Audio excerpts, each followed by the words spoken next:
ناظرین، ایک نوجوان جس کا نام تصرف محمود تھا، آج سے 20 سال قبل وہ برطانیہ جاتا ہے اور اس کے بعد وہاں پر جا کر وہ سیٹل ہو جاتا ہے. وہاں پر وہ اپنی زندگی گزارتا ہے، وہاں پر ہی وہ سب کچھ کرتا ہے، پیسہ کماتا ہے، پیچھے اپنے والدین کو بھی بھجواتا ہے اور اس کے بعد وہ وہیں پر سیٹل ہو جاتا ہے. لیکن وہ کہتے ہیں کہ انسان کا جب برا وقت آتا ہے تو انسان وہیں پر کہیں نہ کہیں پہنچ جاتا ہے. 20 سال سے خوبصورت زندگی، وہاں پر اس کی فیملی تھی، اس کے بچے تھے، بیوی تھی. ایک زبردست زندگی گزارنے والے شخص کو اپنے وطن کی یاد ستاتی ہے اور وہ کہتا ہے کہ اب بہت ہو گیا، مجھے 20 سال گزر چکے ہیں اور اب بس ہونا چاہیے، اب مجھے پاکستان واپس لوٹ جانا چاہیے. یہ وہ فیصلہ تھا جو اس نے بڑے ہی سوچ سمجھ کے کیا کہ اب وہ پاکستان میں جائے گا. اس نے کما لیا اور یہیں سے پیسہ وہ لے جا کر پاکستان کی خدمت کرے گا، وہاں پر اپنا کاروبار کرے گا یا کچھ بھی کرے گا. وہ شہری اپنے بیوی بچوں کو پہلے ہی پاکستان بھجوا دیتا ہے اور اس کے بعد وہاں پر سب کچھ وائنڈ اپ کرتا ہے اور اپنی ماں سے ملنے یہاں پر پہنچ جاتا ہے. اور ارادہ یہی ہوتا ہے کہ اب وہ یہاں سے ماں سے ملے گا اور یہیں پر ہی قیام پذیر ہو جائے گا اور اپنی زندگی جو باقی ہے یہیں پر گزارے گا. لیکن وہ قسمت کہتے ہیں کہ ایسی انسان کو کہیں سے گھیر لاتی ہے کہ اس کی زندگی میں کچھ اور ہی لکھا تھا. وہ پہنچتا ہے اسلام آباد کے ایئرپورٹ پر، لینڈ کرتا ہے اور اس کے بعد وہ اسلام آباد کے ایئرپورٹ پر جب لینڈ کرتا ہے تو وہ اپنے سسرال، جس کا ڈھوک چودھریاں میں راولپنڈی میں گھر ہوتا ہے، وہ وہاں پر روانہ ہوتا ہے. وہاں سے گاڑی پہ بیٹھتا ہے اور وہ بیٹھ کر روانہ ہو جاتا ہے. اور راستے میں ایک ناکہ لگا ہوتا ہے جہاں پر پولیس کی وردیوں میں ملبوس لوگ کھڑے ہوتے ہیں اور وہ ان کو روکتے ہیں. وہ شناختی کارڈ کے بہانے ان کو روکتے ہیں اور روکتے ساتھ ہی ان کے ساتھ ڈکیتی شروع کر دیتے ہیں. اب ڈکیتی شروع ہوتی ہے تو ظاہر ہے وہ شخص پہلی بار آیا، وہ تو وہاں کا عادی تھا. وہاں پہ تو اس طرح کا کوئی بھی جرم نہیں ہوتا جس طرح یہاں پر اندھیر نگری اور چوپٹ راج ہے. وہاں پر بھی ہوتے ہیں لیکن جتنی اندھیر نگری یہاں پر مچی ہوئی ہے شاید ہی کہیں پر ہو.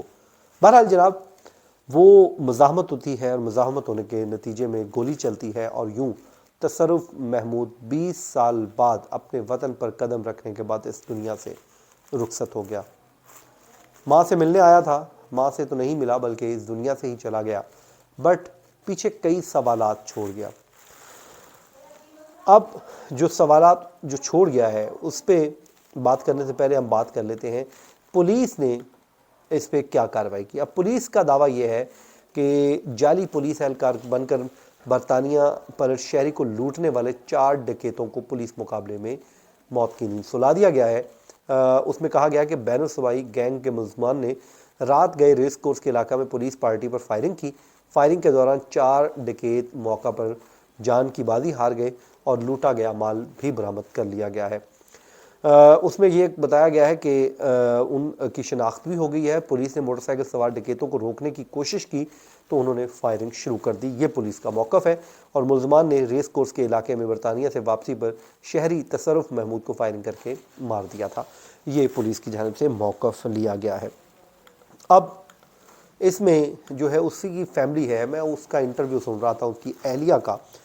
وہ انٹرویو دے رہی تھی، وہ کہتی تھی کہ میں آزاد کشمیر سے آئی ہوں اور 2 دن پہلے ہی وہ اپنے والدین کو ملنے آئے تھے اور ہوا یہ کہ انہیں یہاں پر مار دیا گیا. انہوں نے کہا کہ میرے 2 چھوٹے چھوٹے بچے ہیں اور میرا خاوند کے علاوہ کوئی دوسرا سہارا نہیں تھا جو میرا سہارا چھین لیا گیا ہے. انہوں نے برٹش کونسل سے اپیل کی اور کہا کہ میرے بچوں کے بارے میں وہ سوچیں، انہیں تو اپنے باپ کا علم بھی نہیں ہے کہ ان کے باپ کے ساتھ آخر کار ہوا کیا ہے. انہوں نے کہا کہ میں چہرے پر تو نہیں پہنچ سکی، میں اپنے خاوند کے چہرے کو نہیں دیکھ سکی، بل انہوں نے کہا کہ ہم تو روتے دھوتے یہاں پر پہنچ آئے ہیں، ہمارا کوئی والی وارث نہیں ہے، ہمارا کوئی قصور نہیں تھا اور وہ کمانے کے لیے گئے اور یہاں والدین سے ملنے آئے اور ان کے ساتھ یہ سلوک کیا گیا ہے. ناظرین کرام، وہ شخص اس دنیا سے چلا گیا، پاکستان میں آیا تھا، چند پیسوں کی خاطر اس کو مار دیا گیا. اس کے بعد جو مارنے والے تھے وہ بھی اب اس دنیا میں نہیں رہے. وہ مال جو برآمد ہوا وہ آج بھی پاکستان میں، آج بھی اس دنیا میں موجود ہے. کما کر لانے والا اور اس سے چھیننے والے دونوں ہی دنیا میں موجود نہیں ہیں. دیکھا جائے تو یہ کوئی معمولی بات نہیں بلکہ ایک عبرت کی ہے کہ آپ نے ایک بے گناہ انسان کی جان لے لی صرف اس مال کے لیے جو مال آپ کا بھی نہیں رہا اور آپ بھی پیچھے ہی اس دنیا سے رخصت ہو گئے۔ اگر پولیس کا موقف میں مان لوں، درست مان لوں کہ یہ وہی لوگ ہیں جو اس ڈکیتی میں ملوث تھے اور وہی لوگ مارے بھی گئے ہیں، تو اگر میں پولیس کا موقف مان لوں تو اس میں تو جو دوسرے لوگ جو اس گھنونے کھیلوں میں مصروف ہیں، جو دنیا میں جنہوں نے انت مچا رکھی ہے، جن کے ہاتھوں سے نہ تو کوئی انسان محفوظ ہے، جن کے ہاتھوں سے نہ کسی کی جان نہ کسی کا مال، ان کے لیے یہ عبرت کا نشان ہے۔ باقی ریاست پاکستان کو اس چیز کو دیکھنا ہوگا کہ ایک شخص جس کو اپنے وطن کی محبت، اپنے والدین کی محبت برطانیہ جیسے ملک کو چھوڑ کر یہاں لے آئی۔ اب دیکھا جائے تو ہمارے ہاں تو ایک ٹرینڈ چل رہا ہے آج کل کہ ہر کوئی یہ کوشش کر رہا ہے کہ وہ بیرون ملک چلا جائے، وہاں پر سیٹل ہو جائے۔ یورپ کے لیے نہ جانے لوگ ڈنکی لگاتے ہیں، کیا کیا کچھ کرتے ہیں، اپنی جان کی بازی ہار دیتے ہیں صرف وہ یورپ پہنچنے کے لیے۔ لیکن ایک شخص وہاں پر اپنی زبردست زندگی چھوڑ کے آتا ہے اور یہاں پر اپنا سب کچھ لے کے آتا ہے، اور اس کا مقصد پیچھے ایک نیک ہوتا ہے کہ چلیں وہ اپنے والدین کے پاس جائے گا، پاکستان کی خدمت کرے گا، اور اس کو صلہ ہم نے کیا دیا؟ کیا ہم اتنے ہی گر چکے ہیں؟ ہمارے ہاں کوئی اخلاقیات نہیں ہے۔ اب وہ جو ڈکیت تھے، مارنے والے تھے، ان کی کوئی ماں بھی ہوگی، ان کا کوئی بھائی بھی ہوگا، ان کا کوئی باپ بھی ہوگا، کوئی تو ہوگا، ان کی اولاد بھی ہوگی۔ تو جب وہ یہ کام کر رہے ہوں گے تو کیا انہوں نے ایک پل کے لیے نہیں سوچا؟ ایک انسان بن کے کبھی تو سوچ آتی ہوگی، یا صرف پیسہ ہی سب کچھ رہ گیا ہے کہ آپ کا ضمیر جو ہے وہ اتنا مر چکا ہے کہ آپ پیسے کے علاوہ کچھ سوچتے ہی نہیں ہیں؟ کیسے چند پیسوں کے عوض آپ کسی انسان کی جان لے سکتے ہیں؟ کیسے؟ یہ ہر اس شخص کے لیے پیغام ہے جو شخص اس طرح کے دھندوں میں ملوث ہے۔ ان سے میں اتنا ہی کہوں گا کہ زندگی اتنی سی ہے، ایک دن آپ نے بھی چلے جانا ہے، اور وہ جو حساب ہوگا جس کا آج تو آپ کو اندازہ نہیں، کیونکہ آج آپ دنیا کے فرعون ہیں، آپ ایک فرعون بن چکے ہیں دنیا میں، اور آپ کو اپنی فرعونیت کے اوپر ناز ہے۔ لیکن یاد رکھیے اس دنیا نے بڑے بڑے فرعون دیکھے، آج ان کا نام و نشان تک نہیں ہے۔ اب یہ جو پولیس بتاتی ہے جو 4 ڈکیت مارے ہیں، ان کی قبریں نہیں ملیں گی، ان کے نشان مٹ جائیں گے، اور وہ جو پیسہ مال سب کچھ یہیں پہ رہ جائے گا۔